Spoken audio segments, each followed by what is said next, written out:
Welcome, Ms. Sumon.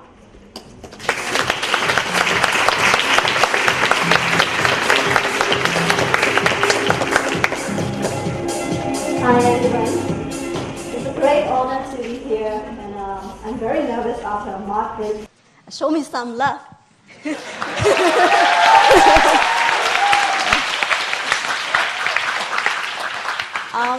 I'm Sumon from Myanmar.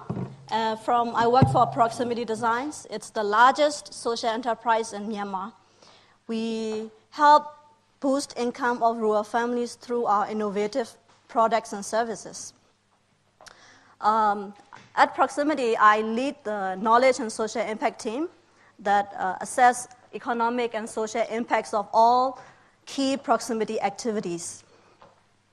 A year ago, I joined Proximity, and before that, I was studying and working in the United States for 7 years, and I decided to come back. And at that time, my relatives asked me, "Why are you coming back? I mean, there's not much opportunities.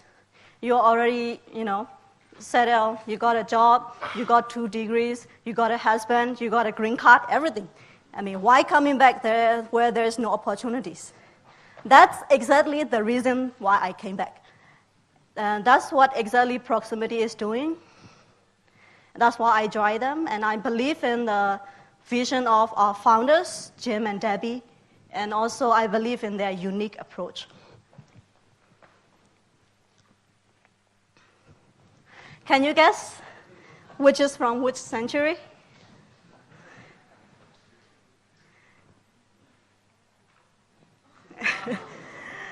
There's a lot of hype about, Myanmar has been changing, and actually there hasn't been much changes.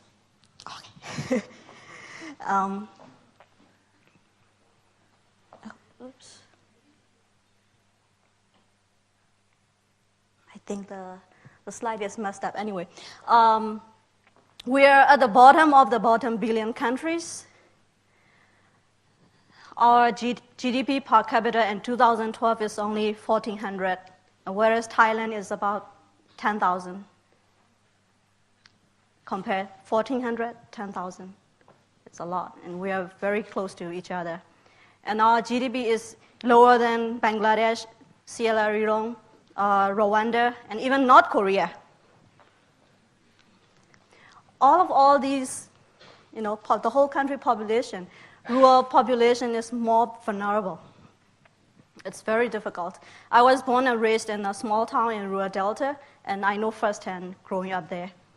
And without technology, without sufficient knowledge, and without sufficient investment, life is harsh. It's toiling, grueling, with primitive ways of irrigating and cultivating. So what does Proximity do? We design and manufacture 18 different products and services and sell it to rural families. Through these innovative products and services, they can transform their lives, and they can boost their income, they can boost their productivity. And rural energy market is the new market that we are testing and entering. For that, we are partnering with Delight. Another market we're expanding into is financial services.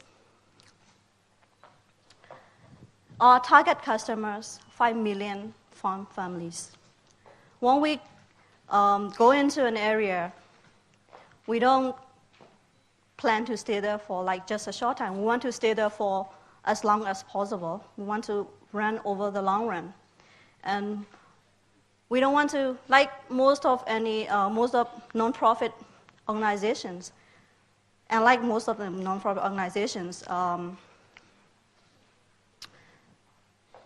we want to go to thousands of villages. We want to reach to thousands of customers, not just 1 or 2. So our model is discover, design, and deliver. And the order, please notice the order. Discover first and design. And one of the key founding principles of proximity is to treat the poor as customers, not as beneficiaries. And there are a lot of great ideas, a lot of great gadgets out there, and there are also a lot of articles on new technologies helping the poor. But when you look deeply under the hood, I mean, it's really, it's rare to find how many of the products are reaching to the poor. In the end, the rural customers are the jury of how we are doing. The question you need to ask is, did they buy them? If they don't buy your products or services, how you can say it's innovative or anything, but it's practically useless. Another founding principle is proximity. Our strength is in deep rural knowledge. 98% of all our employees are born and raised in the rural areas. They've lived there, and they know the people there, and they have deep rural knowledge. And I would like to show you a short clip about human-centered design, and this is our co-founder, Debbie, explaining it. Using human-centered design is quite different from the traditional aid model. I'm Debbie Ongdin Taylor, and I'm co-director of Proximity Designs, located in Burma or Myanmar. And we basically design products and services to help people living in extreme poverty. And they include foot pumps and drip irrigation sets and water storage containers. Having good design is all about being close to your customers. Our products and services are designed to improve their lives on a daily basis and help them be more productive and earn better incomes. In order to do that, we have to look for ways to spend a lot of time with them, to observe them and see how they live, and be able to just have in-depth conversations with them. So အဲ့ဒီ 3 မျိုးလောက်လိုတာပေါ့။ရာသီဥတုလည်းမှန်ရမယ်၊ရင်းနှီးလည်းရှိရမယ်၊နောက်တော့ဈေးကွက်လည်းရှိရမယ်။အဲ့ 3 ခု 3 ချက် It's about having a close relationship with people you're trying to help. And that means a relationship of trust and a relationship based on empathy and not sympathy. A relationship that's an equal exchange where they tell us what's not working, what is working, they're open with us. So it's a real two-way relationship. And it's not happening from, far away from another country, headquarters, or you're trying to design a product from far away. Human-centered design is very much a discovery process where you're learning by doing, and you're getting input and feedback from people you're trying to help. So I think it's a, much more relevant and effective and participatory approach than traditional aid. You're designing for people who you are intimate with.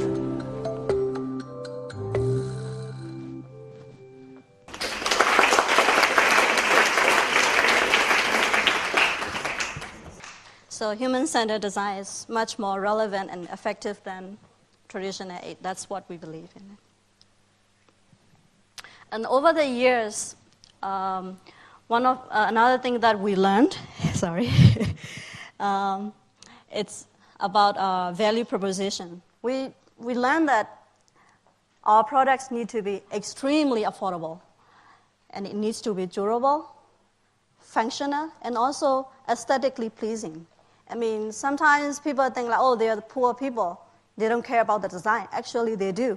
And when we are testing out this prototyping this water baskets, we could have made any shape, but we found out that villagers prefer the symmetrical shape, and it's more visually pleasing.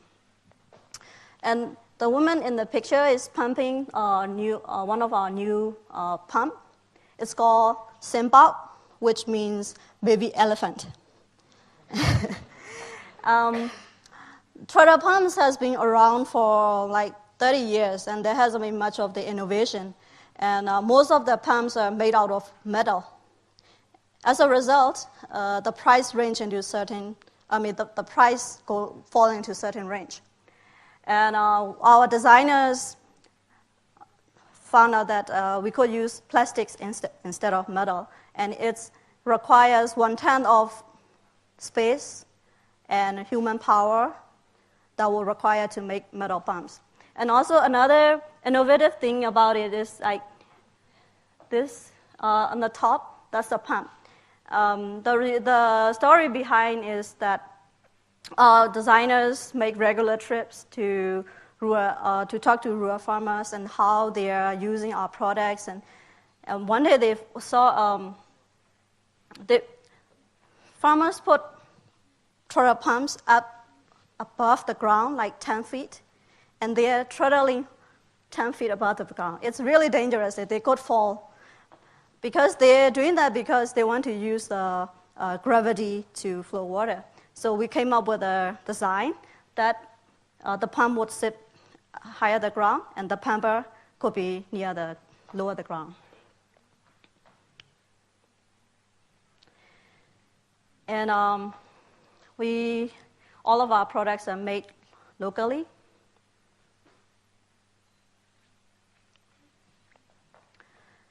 We have great designs, we have great products, but if they don't reach to our customers, it's useless. So one of the key challenges that we have is rural distribution. Myanmar has very poor infrastructure, and it's really, really difficult.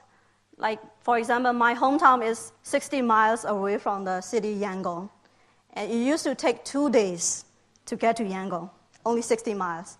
Now it takes half a day, but still, if you were in developed countries, it will only take like 1 hour drive. And when we started in 2004, we could have chosen local partner for our distribution, or we could build on our own. But at that time, there was no strong existing partner, so we have to build everything from scratch and everything. So this is our market. We established presence in all the major regions where most farm family lives. And 5 million farm households can make use of our products. Our national reach, 165 agro dealers, 840 village agents, 1110 village kiosks, and 1,300 village groups.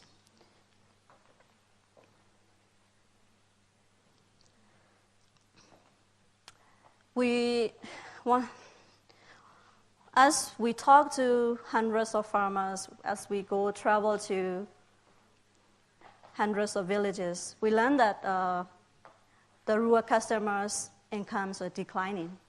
And this assessment it's not the work of, no offense to consultants, it's not a work of consultant team on a 2-week mission. We have been operating there since 2004, and my team travels to hundreds of villages across the country every year. And the situation is that the incomes are declining, and also the current overvalue exchange rate is killing the farmers, and there is credit farming. We don't have strong financial institutions, so they have to borrow from informal lenders who charges about 20 to 30% interest rate per month, not per year, per month.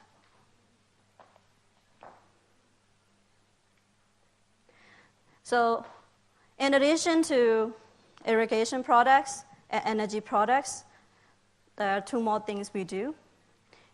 We provide farm advisory services, and this is one of the major activities.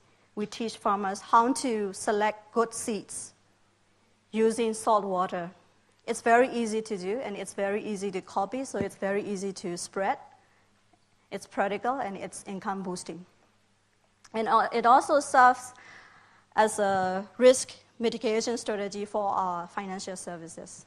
Because once farmers have knowledge how to have good yield, and once they have good technology, and once they have our loans, they can repay our loans.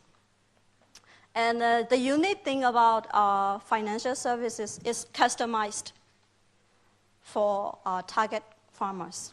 For example, in the Delta, we provide loans to paddy farmers. So our loan period is based on the growing season, not our fiscal calendar. And in the regular microfinance loans, you have to pay like weekly or monthly payment. But for our loans, they can pay back after harvesting season.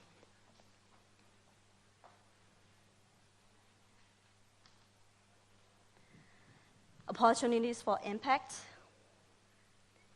and 1,332 people per day. Total 486, 540 people. And it's $52 million in increased rural incomes. So opportunities for impact is huge. Thank you. Thank you very much. So we have some questions for you. Thank you. So the first question for you, do you have any problems about intellectual property or patent? If yes, how do you handle it? Do you consider that as a problem, actually, if people copying your... So far, no. No. Because we solely operate in Myanmar, and we use local suppliers to make our products, and we check quality and we distribute. And since we use local networks, we have a strong brand loyalty. And also, because we are targeting at the profit margin is very low, so even if they are trying to imitate, I think it won't be that profitable for them. But we are distributing Delight in Myanmar, and we face that problem. But because Delight problem. Yeah, because there are other distributors importing the Delight copies, and they are selling at much lower price in our market areas. But Delight is working on it. So Sam knows about it. So for the human-centered design concept, how to combine input from many customers from many areas? Because we understand you probably work very closely hard. with your target, so you must understand individual needs kind of thing. So how you combine those inputs from them? Yeah, that's a good question. So one of our policy is everybody must go to the farmers. Go to see farmers, at least 100 farmers per year, all employees. That's, Big but number. especially for my team, since we do assessment, we go to hundreds of villages and see a lot of people. And so we listen a lot, and we are always monitoring what's the changing, and what our products are working and what are not working. And we have for our products, we always have customer satisfaction feedback form.